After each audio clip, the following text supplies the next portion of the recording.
This is my first whip and chat. I decided that I was going to do some whip and chats just to let everybody know where I'm at. My name's Jan, for those who've not spoken to me before. I'm Jan. I run a Facebook group called DAC Fans UK. It's for UK residents only. We run some games on there. But it's basically anybody that likes or loves Diamond Art Club, but specifically for the UK. There was a Europe group, a USA group, a Canadian group, an Aussie group. So I thought we were missing a UK group, so I set that up. It's coming up to its second birthday in June. So it's a private group.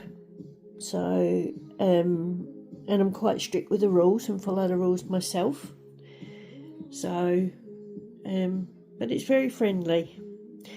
So I'm doing this whip at the moment. It's called Be Gentle With Yourself. Recently, March was very, very up and down for me. Before I go into that, actually, let me introduce. So I've got putty. I've got a DAC pen here, Diamond Art Club. What are they called? Basically, they're pre-loaded with putty, or they've started doing clear wax now. But I used Diamond Putty by Cat, Crafting Cat UK. This was an Advent calendar exclusive called Golden Embers and Plum. It's very musky rather than fruity, I'd say. But it was one of my favourites. Anyway, so I took out the putty that was in the pen and loaded it up with Cat's putty. So I'm not sure if you can see in there. This pen tip is getting a bit old now, so I'll probably replace it. I have got some metal tips, but at the moment I'm just trying to use up the plastic ones. I've got so many of these. And a DAC, I think it's a 12 tip, but again preloaded with Cat's putty in there. A little goes a long way. I've got so many of her putties, I don't think I've ordered any at all this year, which is a shame because she's constantly bringing out new putty scents, and they are gorgeous to work with. They work on ABs. And as I said, I can multi-place. Every now and again I refresh it just by literally running your fingertip over the top.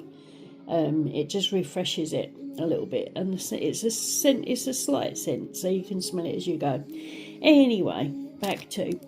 So I'm going to be working on a small amount of my whip. So I thought that I would just make a video. This will be my start video.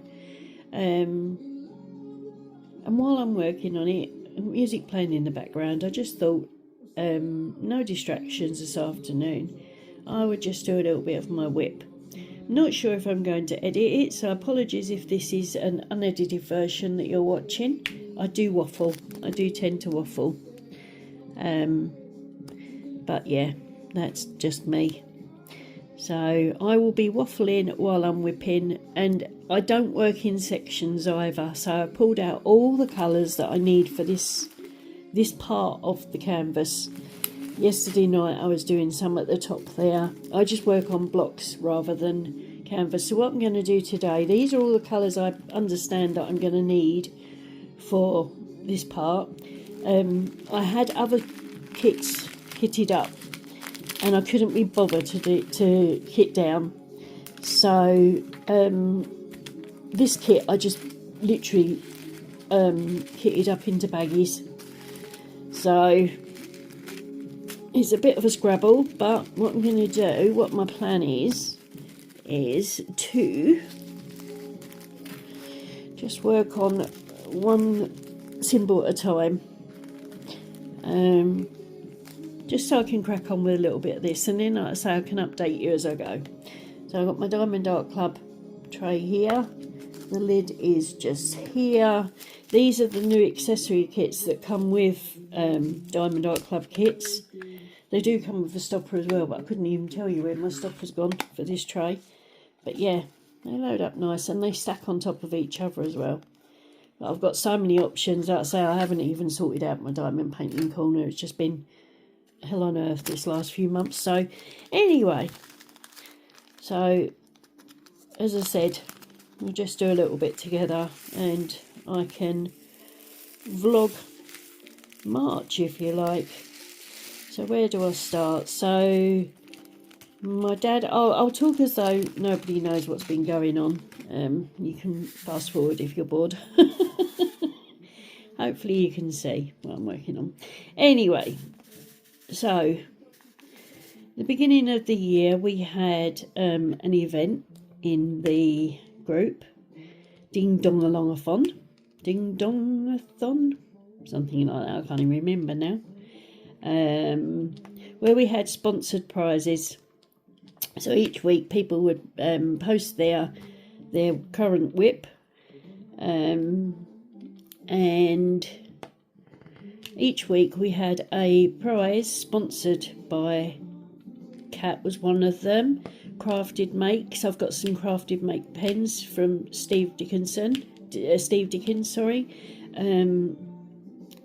We had Zeus 3D Creations, Ashley at Zeus 3D, and Cal Sparkles gave us a gift voucher. I'm planning on doing an event in the summer, Christmas in July.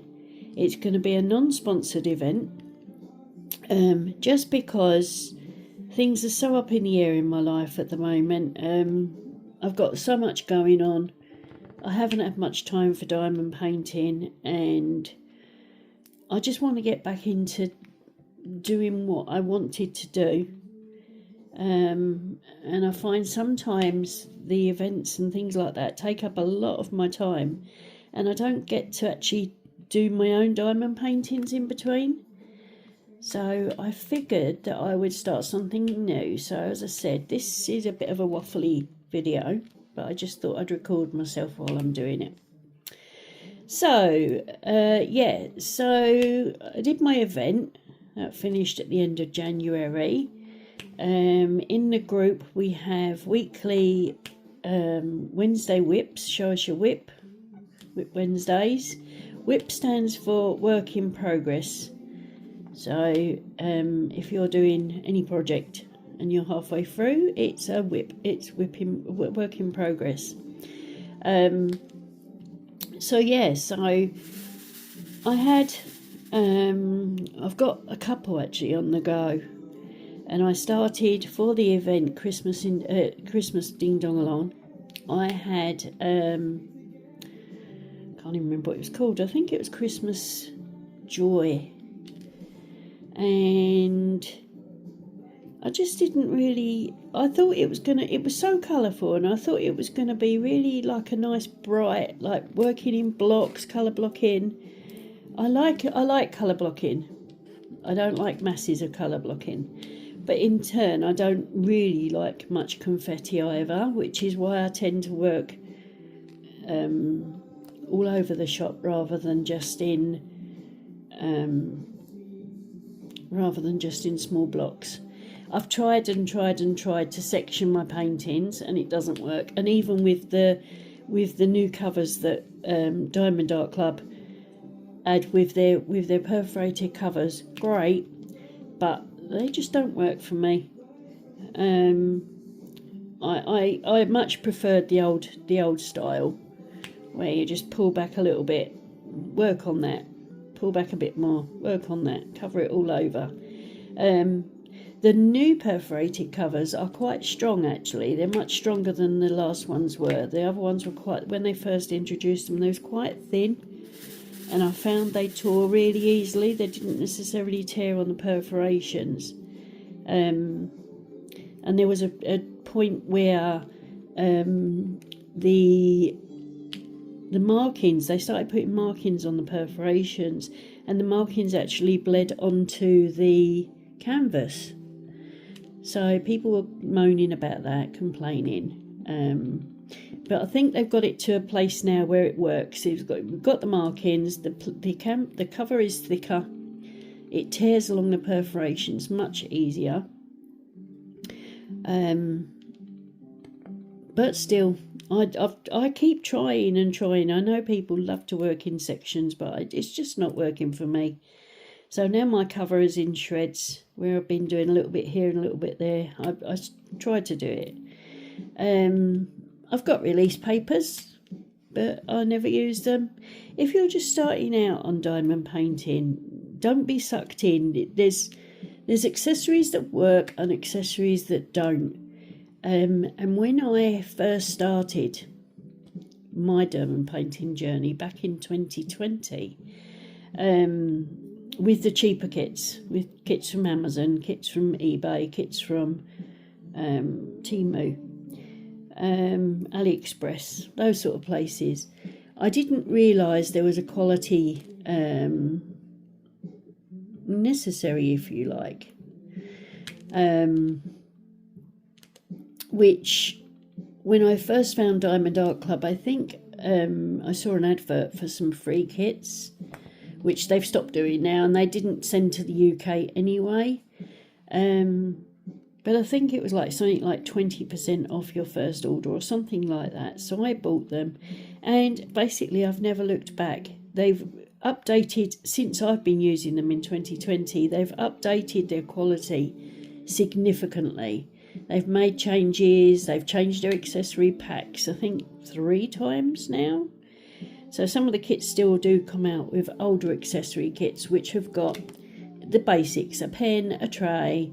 The very old ones didn't even come with washi tape or a cover minder, but they started introducing cover minders and washi tape in their accessory packs. Little heart waxes and little heart-shaped cover, which was quite cute. I've still got some of those. But again, my sister was working in a special needs school at the time, and I gave my pens, I took out the nibs and gave my pens to her to use at the school for things like pea shooting and tabletop football and things like that. So my stash of trays dwindled quite quickly. However, since they changed their accessory kit over, they stopped putting in the washi tape and cover minders, and they started putting in, they favoured the cover minders for the perforated cover. They upgraded their pens to these twist and pick ones. I couldn't remember what they was called earlier. Twist and pick is what they're known as. They upgraded from plastic tips to metal tips, so they definitely listen to their members and act on it, which is great. You don't often see bigger companies listening to the smaller fish, but yeah, they personally, I don't buy from anywhere else now. I'm not dissing anybody else's diamond painting quality, but I just think there's always a discount code or something. So usually it's around 20% for a new starter, and then there's a group discount for 15%. But don't ever buy a Diamond Art Club kit without a discount code. There's always offers to be had. They do offer a loyalty reward system, where when you purchase from them, you get points towards your next purchase. And personally, again, I save my points up until a substantial, because you can't use points with other discount codes. So it's a discount code or your points. So I normally save my points up until I have a substantial amount, and I can then purchase 2, 3, sometimes 4 kits and just pay the postage, because you have to pay the shipping. Any order over, it's around about £60 after conversion. So at the moment, obviously it might change with the tariffs that are being brought in, but at the moment over £60 orders you get free shipping. So it's either a case of bulk your order up to £60 or more, which then obviously you're not getting the discount, or use your points and pay for the shipping, which, like I say, when you're buying 3 at a time, it's considerable saving, and it's of little cost to you. So I think at one stage I ended up buying all their accessories, all their new bling diamonds. I had so many points, and I've got a massive stash. As much as I try and delete it down, I still end up buying more. And when their accessories came in, again, as I said, it's not necessarily you have all these accessories, it's just nice. So with my points, I just bought a load of accessories. So I've got a diamond painting storage organiser, which has one of my old kits still in it, so I need to get that down. I bought some bling diamonds, some fairy dust diamonds. I've only ever done actually one project of my own, but my plan is, because I keep my spares as well, any leftover diamonds I keep as spares for other kits, but I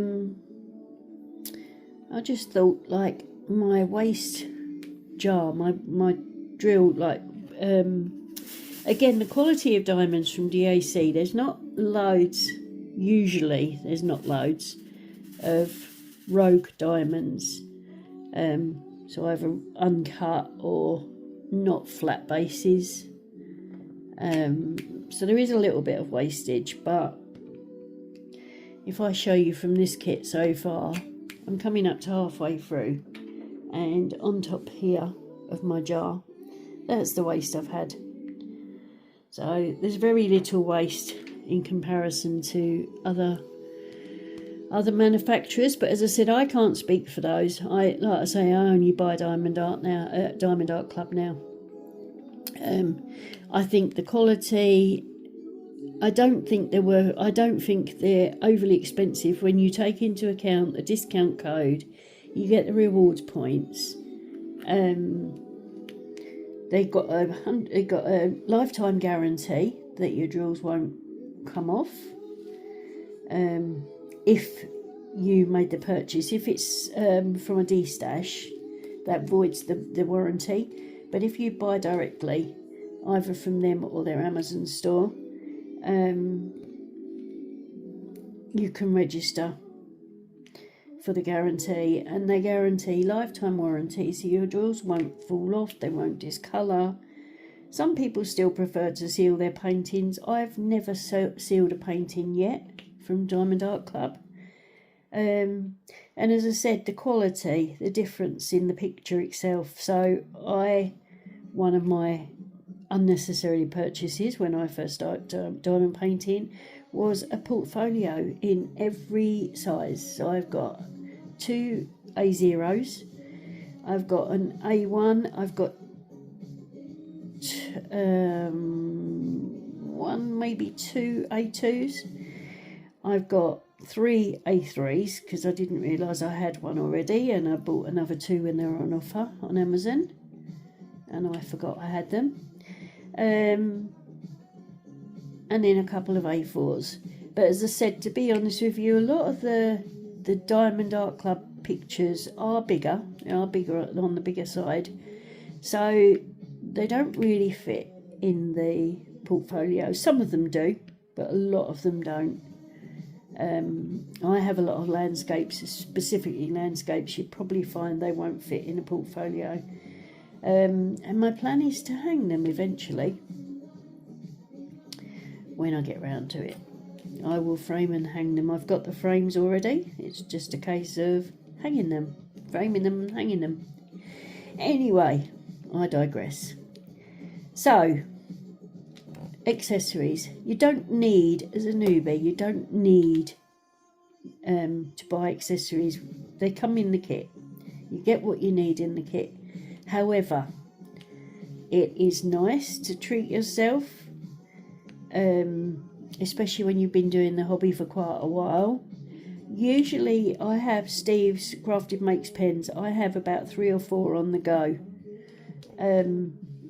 for a kit that I've actually kitted up properly. As I said, I'm working from baggies with this kit, and basically I'm trying to use up some of these pens, these twist and pick pens, but for my proper kitted up pictures, I tend to match my pen with the theme of the kit, of my whip. As I said, this one I bought, it spoke to me when I saw it released. As I said, I do waffle and I lose my train of thought, but yeah. So this one, when it was released in March, it might have even been February now. That's how good I've lost track. March was just a whirlwind for me. So basically my dad had dementia. And it was quite advanced. We used to live down south. We used to live in Kent. And I was working at the time. And his partner, him and my mum split. Probably about 30 years ago now. They never divorced, but he did have a new partner, Pam. She unfortunately had dementia and got to the stage where my dad couldn't care for her anymore. And she ended up going into a home, but eventually she passed, unfortunately. Again, the dementia took over. She had no knowledge of who was who. And I think from there, my dad's mind lost a little bit. He was, it reversed. She was 10 years younger than he was, and the roles reversed. She was looking after him, but once she got her dementia, once she was quite bad with her dementia, he was looking after her. He was doing the shopping. Numerous times he would lock her in the car while he went shopping, and she would disappear. She would go for a walk, and we'd get police out looking for her. And it was decided, her family decided that it was best for her that she go into a care home. But her sister is up in the north of the country, and it was decided by her family that she would be up there with her family. So my dad wouldn't make that travel. My dad was quite a miser, didn't go anywhere he didn't have to go. But as I said, I think her demise was the start of his memory loss. And I was still working at the time. I used to work in a garage, and I would be coming home from work, and my dad would be phoning me at ridiculous times of the night, of the morning, to go and help him. And it was getting a strain on me. I was struggling. I was finding work, life, my home life. My children had all grown up, but my home life, my spare time, all revolved around my dad. And in the end, it got easier to go and do his shopping for him than to take him shopping. I fully respect how he had to cope with his partner, because he would just disappear. He would just vanish. He would, like, one minute he'd be next to me with a trolley, and then he would just vanish. And knowing what he went through with his partner alerted me to the fact that, yes, this is what I had to come. So it turns out we had COVID and we had lockdown, and I was working from home. But working from home when you work in a garage is quite difficult. So there were times when I had to go into work. Working from home wasn't really an option for me. So with everything going on with my dad, I just said that I would leave. But it was very kind of my boss at the time to arrange a redundancy package. So I was made redundant during COVID. That freed up more of my time. Unfortunately, because of my dad's dementia advancing, that also took up most of my free time. So I have another sister down south, and I also had my nephew, my sister's boy. Got help from them as well. But I just felt it was getting to the stage where it was like more and more. It was harder and harder. And there'd be times when I would go, he was quite independent, and I would go and visit my dad, and he'd cooked food straight from the freezer into the microwave.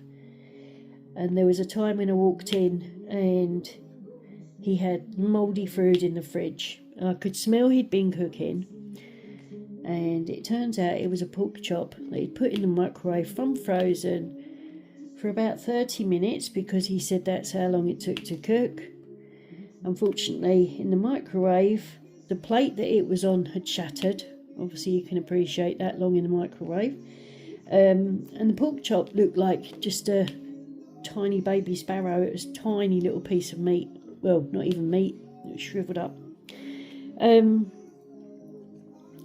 So yeah, it was getting to the stage. He had a deep fat fryer that he left on, and that had burnt out. It was getting to the stage where he wasn't able to live alone, but I couldn't have him living with me permanently. I think he would have pulled my hair out. I always said that I'd like to move up here. We came up here to Great Yarmouth as children. A lot of our holidays were in Great Yarmouth, and I always said that I'd like to move up here. My sister was already up here. My older brother was already up here. And we discussed selling up, because I said I was always going to retire up here. But we discussed selling up, and I said I couldn't leave Dad. Anyway, it turns out Dad sort of did it for himself. It got worse and worse. He was phoning my sister at crazy times in the morning to go and ask her to get some shopping because it was on offer.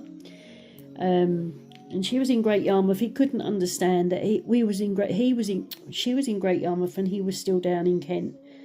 He couldn't understand why she couldn't go and get shopping there and then. And one day she phoned me. She said that she'd called him on the phone, and that she said it sounded like he had people in the house, like he had burglars. But he was saying to her, the boys were here, the boys are here. I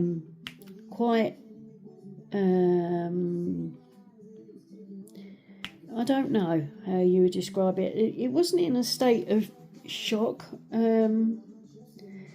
I think more a case of he wasn't making sense to my sister. So she called me, and I said I'd go and see what was going on. Anyway, when I got there, his front door was wide open. His front room looked like it had been turned over. And then I heard voices. So I thought, going by what my sister had told me, I genuinely thought he'd been broken into. And it turns out that he had...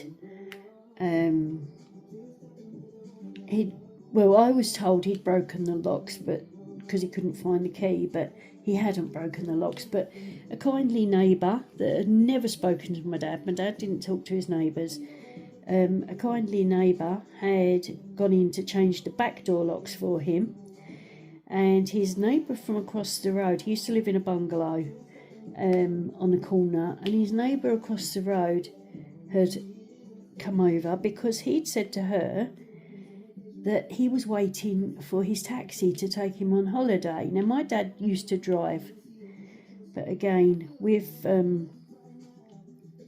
everything going on, he wasn't fit to drive. The police ended up taking his license. Well, the police ended up taking his keys off of him. I had to go and retrieve his keys, but we decided there and then that he wasn't safe to drive anymore. So we took his keys, we submitted his license, and sold his car. So he didn't have a car, but he couldn't grasp that because he couldn't drive, because his car wasn't there, he assumed he had to get a taxi. Now, my dad used to run a taxi firm, and again, would never call a taxi in his life because it was too expensive, in my dad's words. So as I said, when I got there, he'd knocked on this neighbour's door, who, like I say, he's never spoken to, neither knew each other's names. And he knocked on her door and asked if she knew when his taxi was coming, because he was going on holiday and he was waiting for his cab.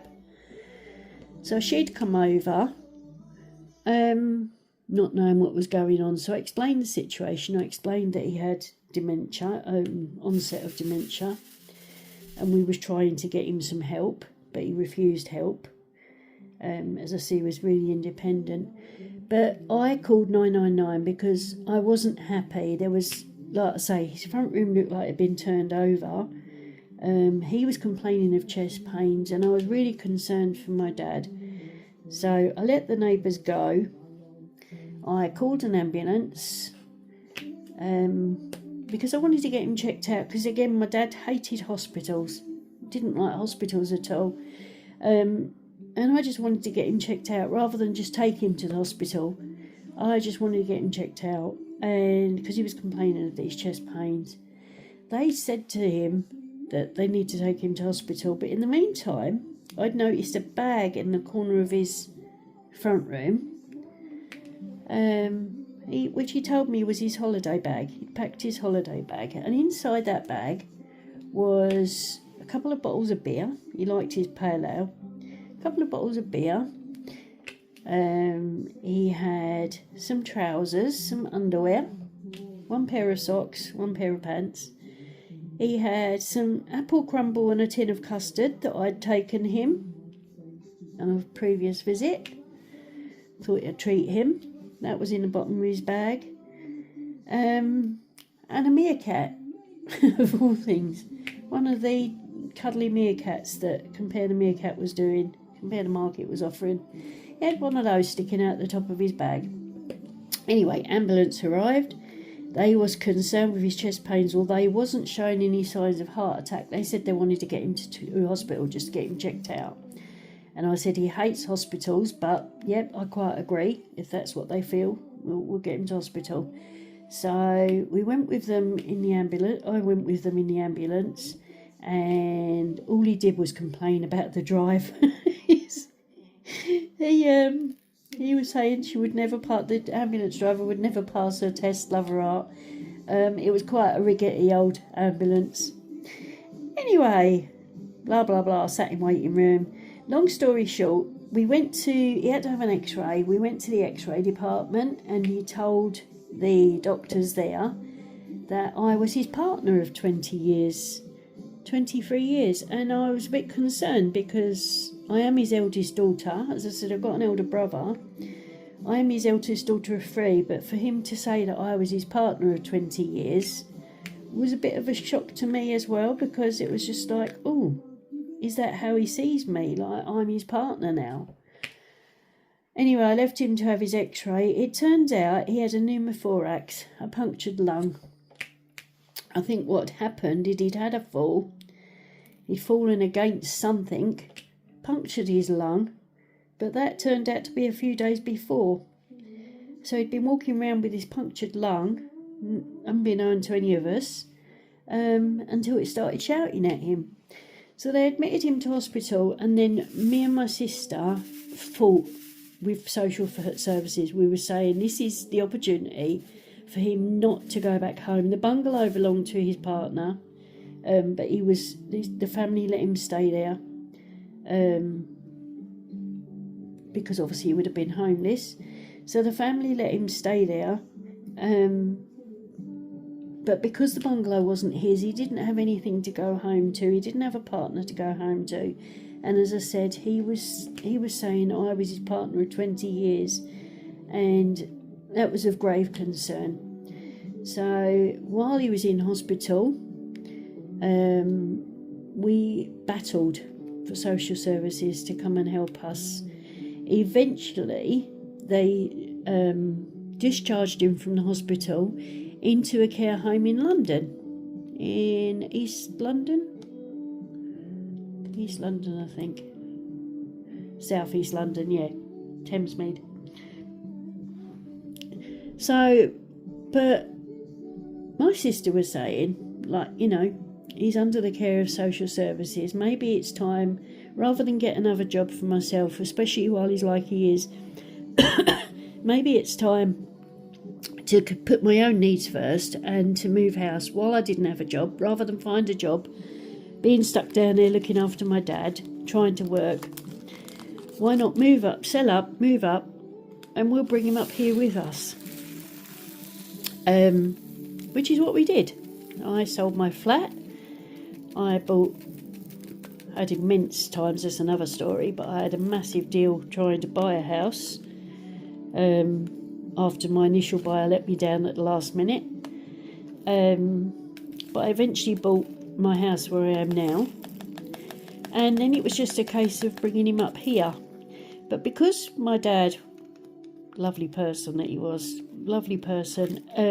but was a miser, didn't spend any money on anything, lived the cheapest way possible, had one gas fire in his whole bungalow, bought yellow stickered items for food, even if it was going rotten. He would buy it and put it in his fridge or feed it to the fox. He had a love of foxes and squirrels. He used to feed the nature probably more better than he fed himself. He had Fred the fox in his back garden. He used to actually come up to his back door. He had Sammy squirrel and he fed the birds. And he used to make a point of buying them food as well. Anyway, so I did my move, and then it was a case of moving him up here. We asked the council if there was somewhere that he had to go specifically, and they said no, because he had the money, he could self-fund. So we asked if there was anywhere that specifically they would advise, and they was like, no. But at this stage, he was having quite a few falls. He was having many falls. And some of the homes just refused point blank to have him. They said that they wasn't able to have him with the risk of falls. I'm looking for a number and I can't find it. Let's do something different instead. So even that in itself was a bit of a mission. But we eventually found somewhere for him. Really lovely place. It was local to my sister. And I'm only 10 minutes up the road as well. So it was within walking distance of my sister, short drive for me. So we put him in this home, lovely home, in Hopton. And he was doing really well there. His mental capacity was going downhill. By this time, me and my sister had got POA for him, for his finance and his health, because he was deteriorating fast. We wanted to make sure that he would be safe. So we had POA. So we was basically making the decisions on his behalf. And he went to this home.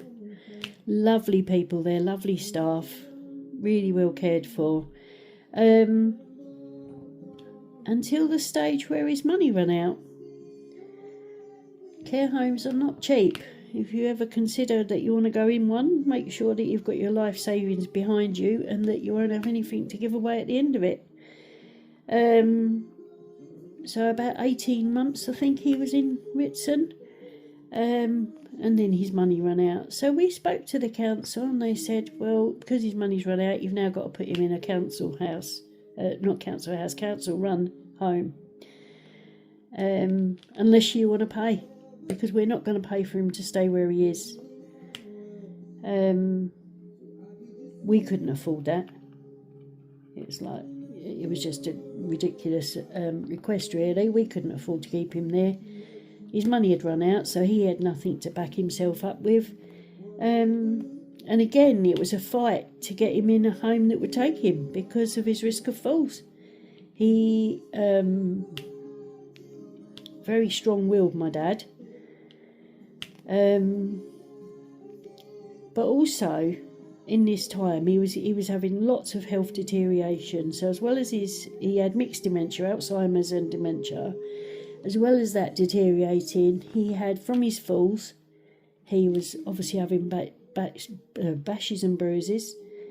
He had COVID. He caught COVID because he refused to have the COVID jab. He didn't believe in it. And because we was trying to work for his best interest. We said at the end of the day, if he doesn't want it, at that time he was still some of mind. We said we can't force him to have it. It's not something he's ever wanted. He did catch COVID and he ended up in intensive care for a week. We was told he wouldn't come out of it, but he did. He bounced back. So again, we found him a home. Well, eventually we found him a home that would take him, but it was a considerable distance away from us. It wasn't the local that we wanted him to be in, but we had no choice. Our hands were tied. So off he goes to this new home. He thought he was on holiday. We had to explain to him that we had chalets as well that we had to go to, just to encourage him to stay there. But oh my God, we couldn't fault the care that he got there. We thought he was being looked after at Ritson, but we, like in turn, comparing the two homes, where he ended up in Beecham House in Loddon, we couldn't fault his care. Every day they would get him up. They loved my dad. They used to say to us, there were a couple of staff that said they would wanted to take him home. There was only a few residents that they really loved, and Dad was one of them.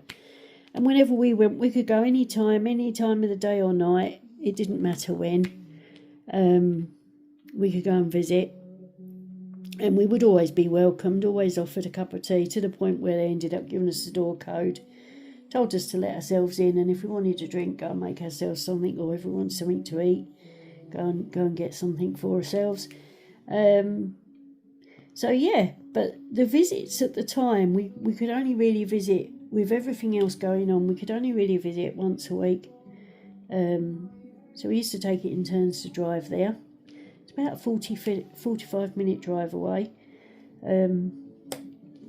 So combined with obviously visiting my dad and the drive, it was quite a big part. Like we would lose a day of the week basically to visiting. While he was there, he had lots and lots of falls. He had kidney infections. He had pneumonia. No fault of the care home. And we kept getting told he was on end of life, and he was in and out of hospital.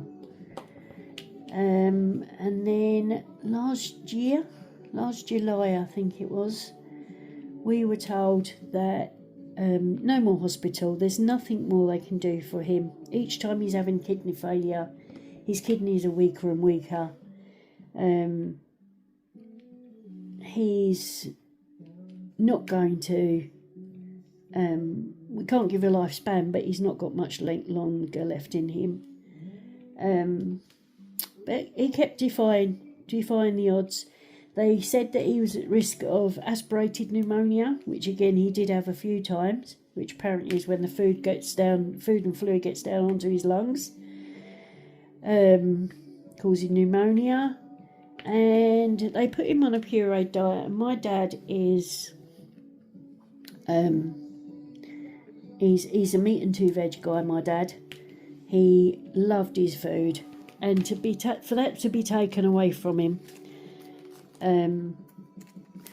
they were serving up things like baked beans, but they'd been mashed up, and it was just any of his food was mashed up to a pulp, like baby food, like pureed food, and he decided he was going to stop eating. He used to push his food away. I'm not eating that.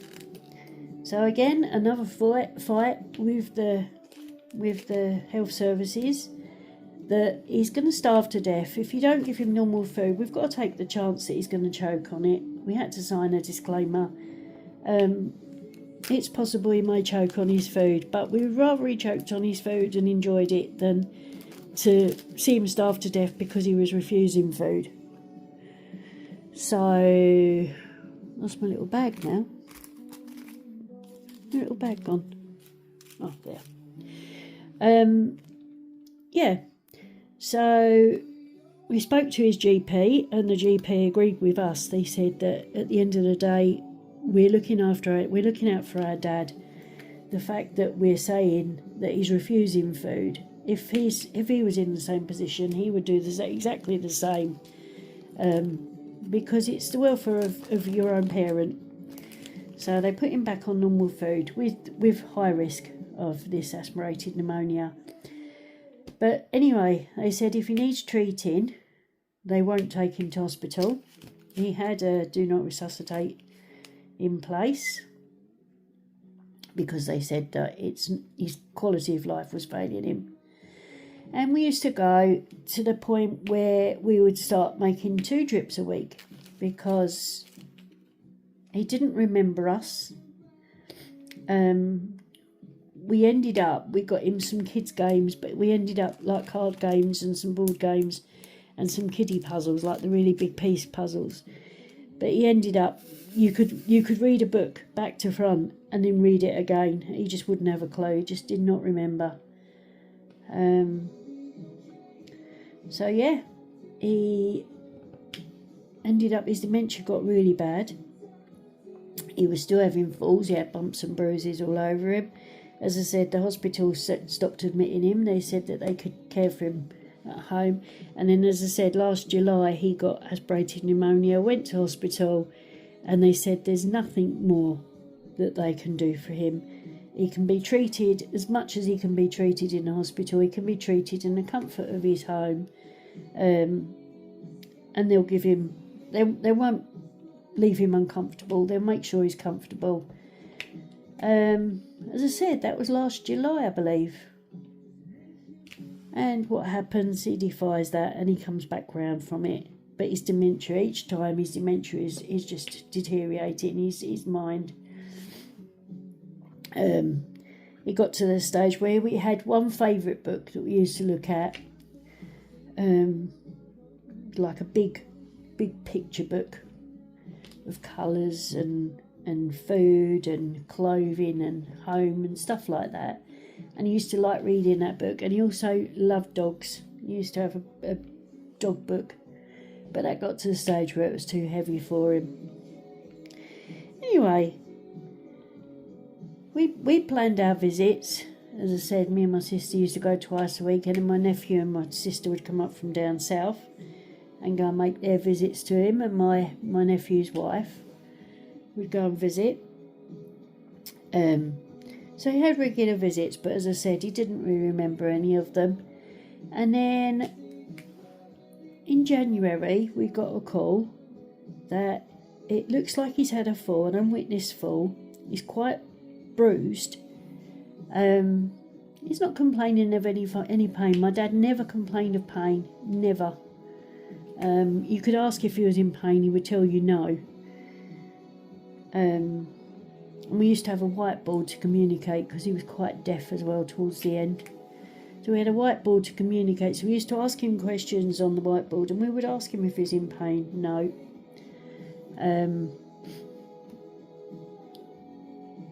And this one time the care home phoned and said they're not happy. He's had an unwitnessed fall. He's got quite a few bad bruises up his arm. Could I go in and get him to hospital? So I was like, well, of course, but my sister was out at the time. She had an appointment. So I said, but I'll come, but I'll need help getting him into the car, because I only have a 2-door car. And I know taking him to his appointments previously, I had struggles getting him into the car. So I said, if you can help me. When I got there, they said that the ambulance had been cancelled because I was going. But when I got there, they said it wasn't safe to try and escort him. He was quite unsteady on his legs as well.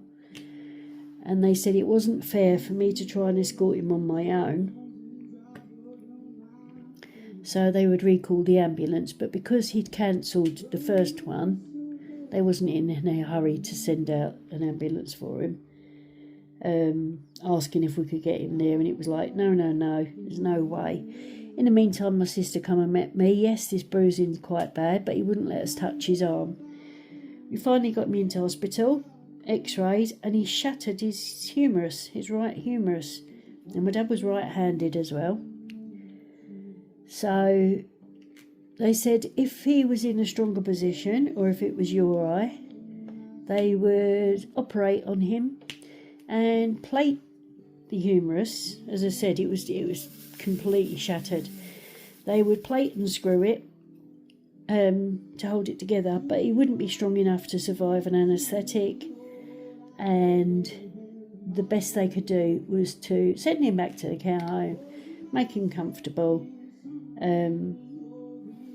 They gave him a sling, because again they said that he wouldn't cope with they wouldn't be able to plaster him where he was, because it was in between his shoulder and his arm, so they wouldn't be able to put a plaster cast on.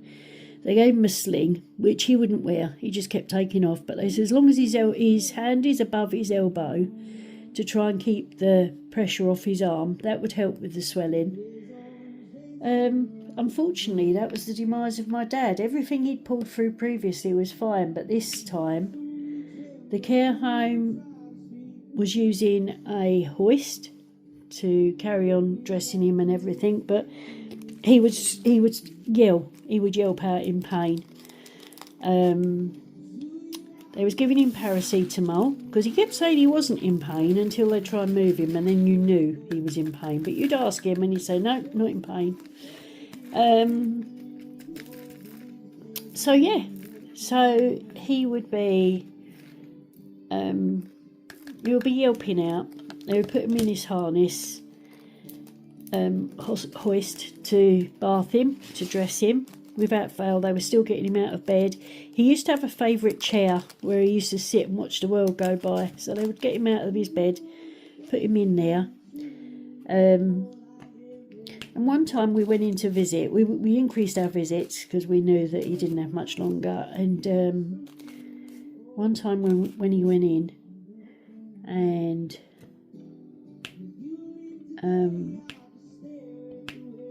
he just didn't look comfortable at all. He just really didn't look comfortable. He was on paracetamol, oral paracetamol by liquid, so it was like a Calpol that he was given. He was on that 4 hourly. Kept asking me if he's in pain. No, there's nothing they can do, because he's saying he's not in pain. But we said he needs more. You could see he was in pain. You could see he was struggling. And for his quality of life, he needs more. So they prescribed him morphine, Oromorph, which again, by then I think my dad had got to the stage where he was like, yes, if this is what you're telling me I need to have, then so be it. And that seemed to make him much more comfortable. But it did make him drowsy. Anyway, he got to the stage, like I say, he was right-handed, and he got to the stage where he couldn't feed himself. He wasn't very strong with his left hand. And he was struggling to feed himself, so we started feeding him. And the staff were feeding him when we wasn't there. And bit by bit, he got to the stage where it was uncomfortable to move him out of his bed. But sometimes he needed moving, just to turn him. They came in, he was on 2 hourly bed checks. They came in and turned him. And that was horrible. That brought tears to our eyes just to watch him in pain. But again, you would ask him, no, not in pain. So you broke your shoulder, and you go, yeah, that really hurt. But you'd ask him, actually, are you in pain? No. Quite cheerful, my dad. Anyway, this one Saturday, the home called and said that they'd never seen him as bad. They said he was actually crying and pointing to his shoulder, saying hurt. Now, as I said, my dad never complained he was in pain, but apparently he was in tears. Even with the Oromorph, he was saying pain, pointing to his shoulder, and had the staff in tears as well. So they called us. We went to see him, and yeah, he wasn't in a good place at all. He just looked really feeble, really like quite helpless. Like, never seen that in my dad. Lazy, yes, but not to the point where he just looked like a helpless case. We was having to do things for him, and I don't think it was very very nice for his pride either. I think that's one thing with elderly. They always have their pride, don't they? But yeah, he wasn't in a good way, so we increased our visits again. Our sister came up from down south and stayed over, and we increased our visits. It got to the stage where it was twice a week to 3 times a week. We were taking it in turns in the end, like my 2 sisters would go, then one of my sisters and me. My nephew came up, my nephew's wife came up, my second nephew, like I've got another nephew, he came up, his wife came to visit, went to visit with his children. So yeah, we just literally got to the stage. His last week, we got to the stage where he was really, really downhill from there. So we went in every single day. We went in the mornings, sat with him all day, and then we'd get to the stage where we was tired. He wasn't really eating much, and as I said, food was his mainstay. It was probably what he lived for, was his grub. But yeah, he got to the stage where he was hardly drinking anything, and so every day we were going in thinking that was his last day. And like I say, we got to the stage where we were sitting with him every day, trying to encourage him to eat. He was very sleepy, probably because of the oromorph, very, very drowsy.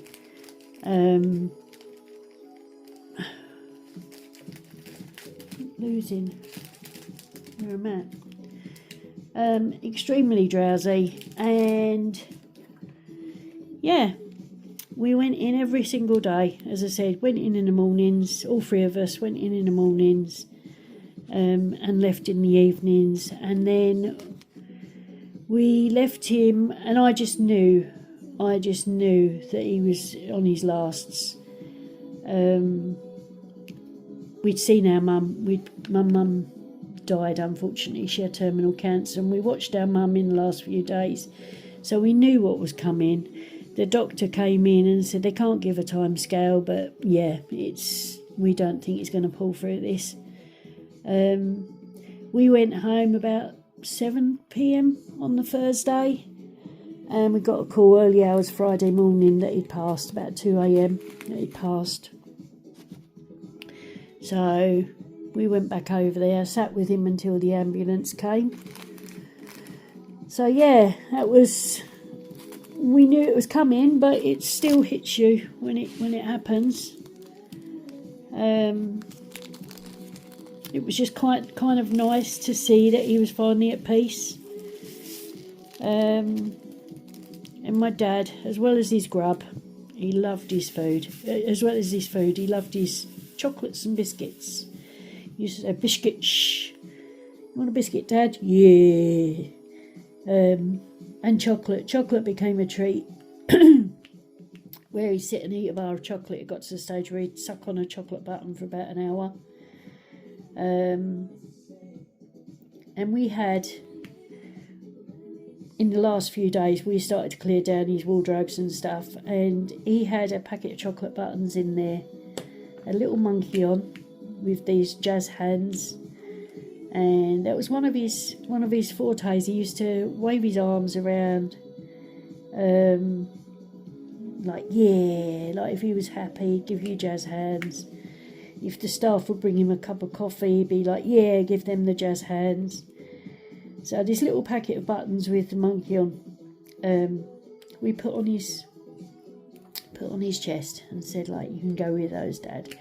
Anyway, when the ambulance turned up about 6 in the morning to come and get him, we said to them that, and again, they was lovely, but we said to them, like, we'd put this packet of chocolate buttons on his chest. We'd like them to go with him. Just in case you was wondering why he's got a packet of chocolate buttons on his chest. And the undertaker said, like, it'd be more worrying if we walked in and the chocolate buttons were open. We're like, "Oh yes, definitely." That would be quite scary. But yeah, we said our last goodbye. Well, we said our last goodbyes. It was my sister's Both my sisters said it was their last goodbyes. I actually asked to see him in the chapel of rest. But yeah, that was Dad. He gave up his fight on the 7th of March, and I went to see him, I think 2 weeks later, in the chapel of rest. They'd arranged for me to go and see him. And oh my God, I walked in. I was chatting to the funeral home for a little while, and then they said, like, "Are you ready?" And I walked in, and he had this packet. They'd laid him to rest with this packet of chocolate buttons in his hands. Like, he had his hands crossed at his lap. I've only ever seen that with their hands across their chest. But he had his hands in his lap, and he had this packet of chocolate buttons between his hands. Just like he was hiding them from everybody, like, no one's going to get my chocolate buttons. And I just burst into tears. That they'd been so thoughtful that not only did he have his chocolate buttons, that he had them in his lap, like he was just sitting there eating them. So I had a bit of a chat to my dad.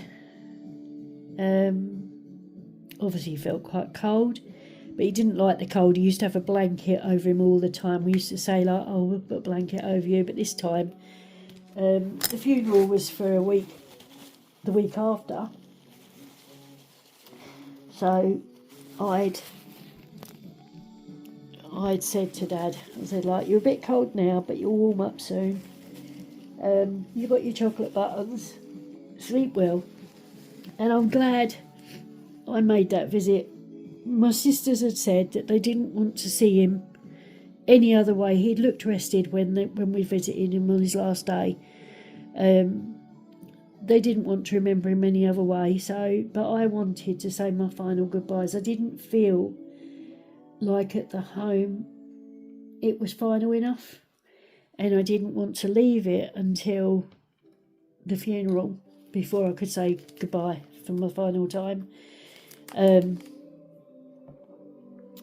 I saw my mum, obviously. I didn't get to see one of my nans. I saw one of my nans, but I didn't get to see the other one, because my mum thought that I wouldn't want to see her. But yeah, I went to see my dad to say my final goodbyes to my dad. And as I said, I saw this packet of chocolate buttons in his lap, and I wanted to laugh, but I just cried. And it was the first time I'd cried since he'd died. I'd had, like, tears in my eyes, but I hadn't actually cried. So that was quite a relief, if you like. It was just like, yes, just let go. I spent some time with my dad, and then I went back out and I was chatting to the guy. They came to collect him.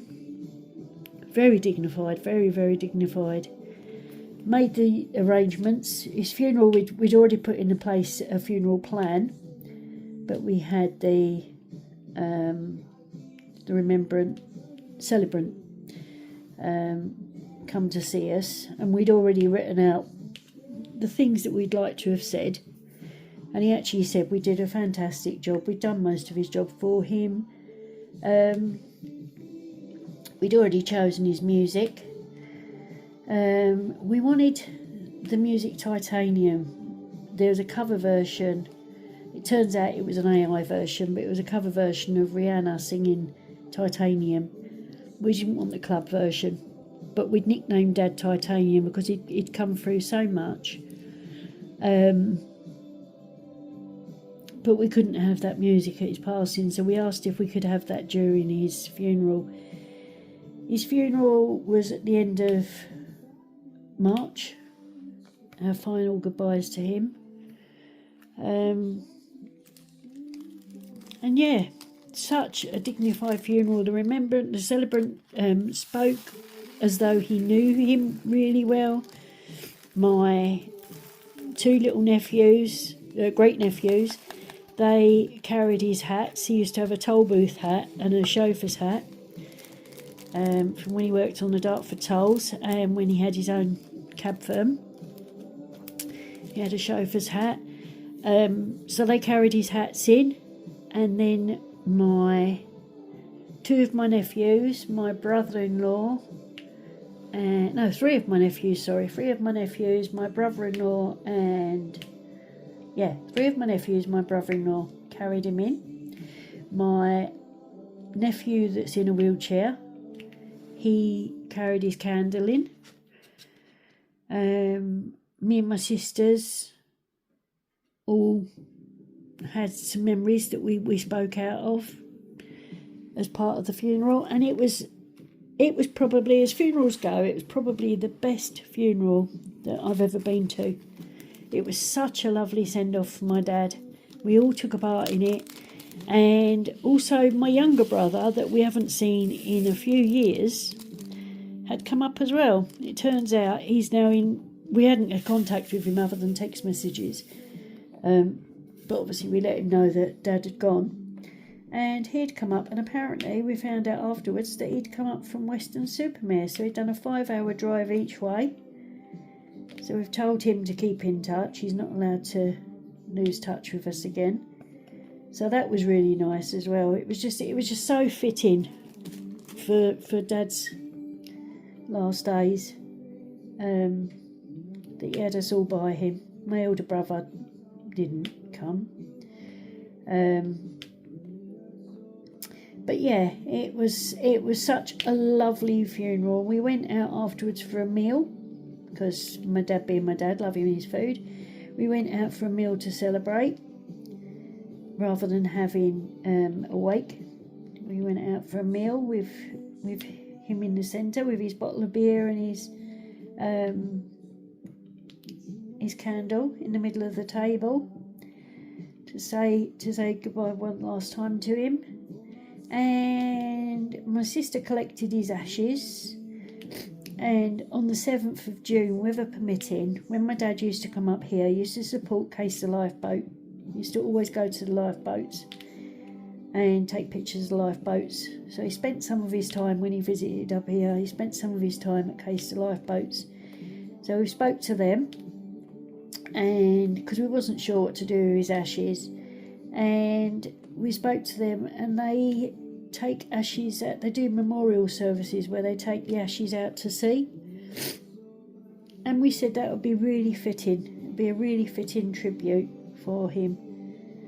So yeah, on the 7th of June, we're going to take Dad to Case the Lifeboats one last time, and they're going to put his ashes out to sea. And then that will finalise that for us. That will be his last goodbye. And they do memorial plaques as well. So we've arranged for him to have a memorial plaque. So they put them, they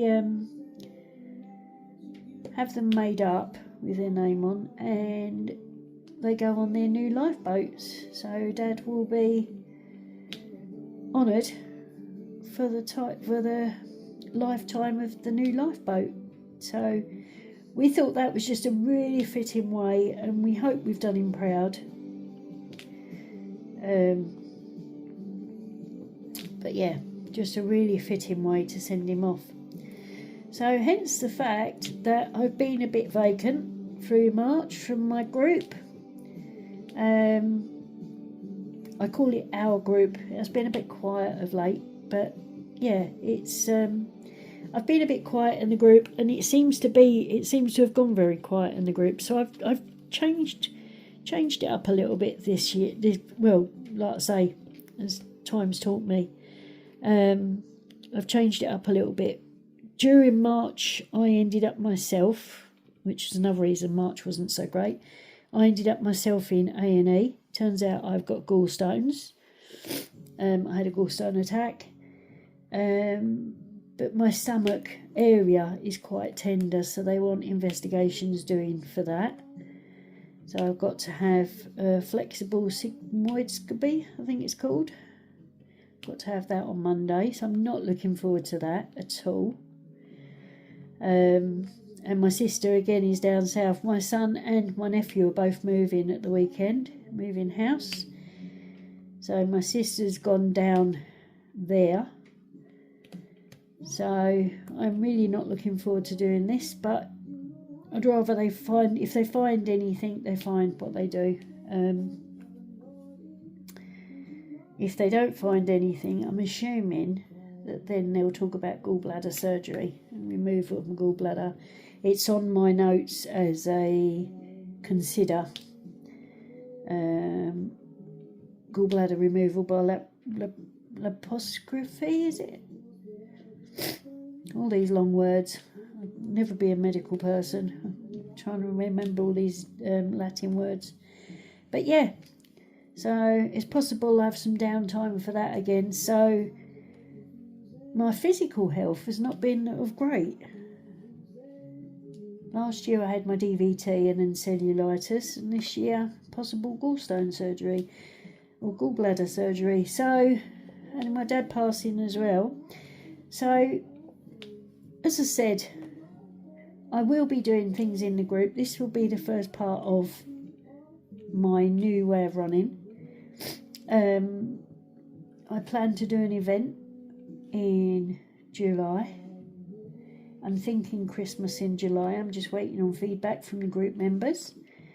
It will be an unsponsored event, but just something that will bring everybody together and give them something to work on with a bit of jovial added to it. And then if I do have to have surgery where I'm sort of not very mobile again, then it means that I can communicate with everyone. And hopefully I wasn't able to sit at my desk to diamond paint